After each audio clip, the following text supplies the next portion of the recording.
বিসমিল্লাহির রহমানির রহিম। আমি মরহুমা বেগম খালেদা জিয়ার বড় সন্তান তারেক রহমান। আমি আজকে এখানে উপস্থিত সকল ভাইয়েরা এবং বোনেরা যারা উপস্থিত আছেন,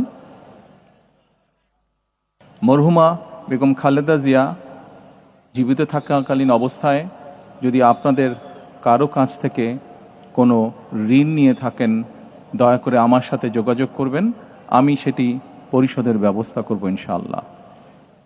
একই সাথে উনি জীবিত থাকাকালীন অবস্থায় ওনার কোনো ব্যবহারে, ওনার কোনো কথায় যদি কেউ আঘাত পেয়ে থাকেন, তাহলে মরহুমার পক্ষ থেকে আমি আপনাদের কাছে ক্ষমা প্রার্থী। দোয়া করবেন আল্লাহ তাআলা যাতে ওনাকে বেহেশত দান করেন। আসসালামু আলাইকুম।